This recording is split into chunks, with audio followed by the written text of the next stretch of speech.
Hello, Jenny Hall here for Trinity Stamps. Today I have a very cool science fiction fantasy type of card for you. I'm using the Otter This World stamp set from Trinity Stamps with the coordinating dies.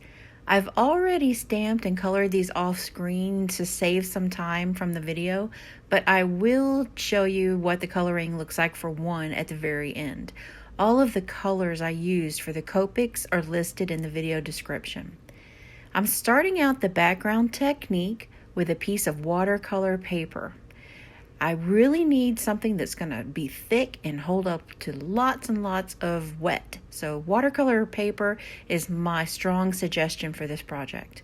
Now I'm using some liquid watercolors or ink refills from Ink on 3, and I've given them a really good shake up off camera and added red to one side and yellow to the next. Spritzed it with some water, and this is the most intense color. It is so vibrant and pretty. I've used the reverse side of the paintbrush to hold the paper down so that it won't kind of run off to the side, so it has a chance to mix, and then use the actual paintbrush part in order to kind of get the edges colored with some paint. Now, I had to dry the paper in between adding the black, and that's important if you try this. The inks and the paper need to be dry, which is why I use the heat tool, because otherwise the black is just going to mix into the red and the yellow.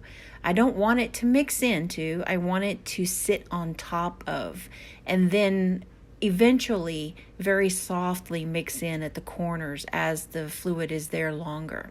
So you can set that aside to dry.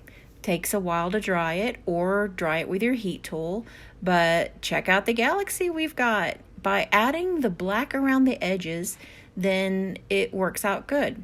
Now I'm going to add some shiny stars with some liquid pixie dust, and I'm using a paintbrush from my craft supplies that has a really long brush end. Now that's going to allow, when I tap it, for the little paint splatters to come off easily, and that's how I get that really fine splatter. You can also kind of flick it off of the edge of the acrylic block if you like, but this way I'm guaranteed to have completely random and very circle little dots. They're not going to be long splashes. They will be certain to be dots. So I'm using a rectangle die just to make sure I get this trimmed down perfectly. And now I'm going to cut a card base from black cardstock. I think black cardstock is perfect for this panel because it's going to help show through the middle part.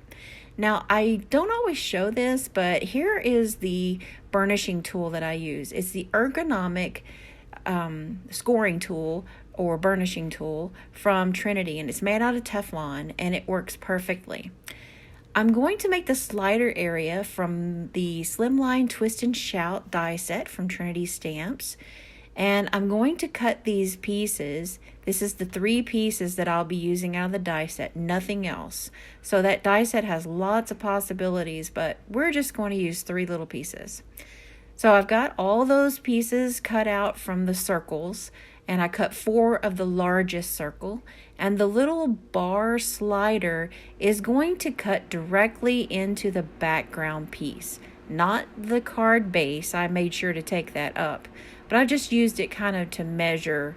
I don't want the slider portion to be too close to the edge of the card. It has to kind of stick around the middle area. So now we're going to build up our slider components. If you can see inside this larger circle, there is a smaller circle. Now, the larger circles are meant to be used for the twisting part of the die set, but these little small circles are perfect to stack on top of one another and be the penny slider portion of our slider card. Now I'm using one of the largest, and I used some 110-pound cardstock for this, and I just used a scrap piece. Scraps are great for things that are hidden, aren't they? And I am going to test it out, make sure there's enough height on the little circles. I used 4 But if you would like more flexibility, like you want it to flip around easier, then why not add 5 or 6? It wouldn't hurt a thing. So I'm adding the very largest back to the back side of the images, and I wanted to make sure I use those to give my images lots of stability.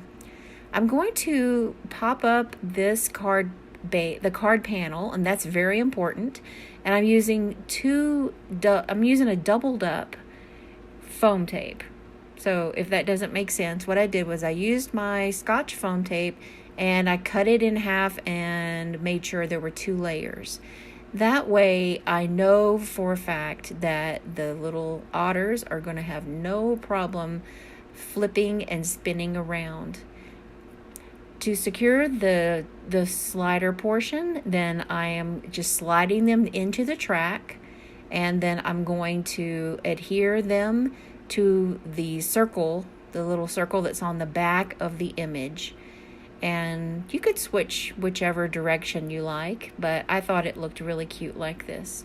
Now I colored these off camera because coloring kind of takes a long time, and I wanted you to be able to see how to put the card together and how to make that gorgeous background.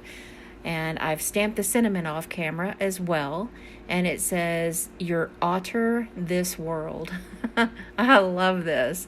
I'm a really huge sci-fi fan myself, but my husband really is, and so this is going to be the Valentine's Day card that I give my husband. So if you want to make something that your significant other is really into, then an interactive card makes it even more special and more personal. You could make a different kind of background and substitute different stamped images from Trinity Stamps and just customize it to different ways. My husband and I are kind of like Star Trek geeks, and so this is perfect for us. So for the inside of the card, I wanted to add a little bit more customization.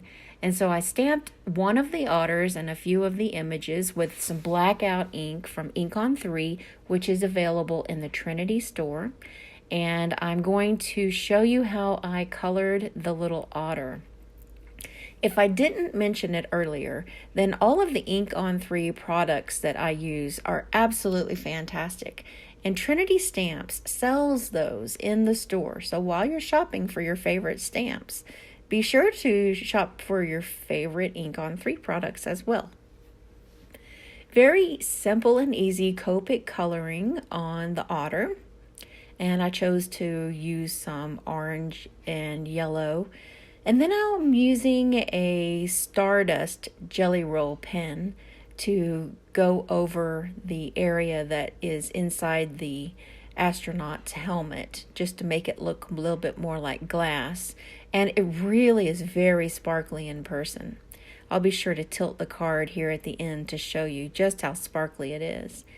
And the inside says Happy Valentine's Day, and I used a stamp set called A Sentiment for almost everything, which really does have loads and loads of sentiments. Here are our fun little otters, and they can turn any direction and twist and just have so much fun. Please subscribe to the Trinity channel by touching the red bar now, and be sure to hit the bell to be notified for any more video uploads. Thank you so much for watching today, and I'll see you next time.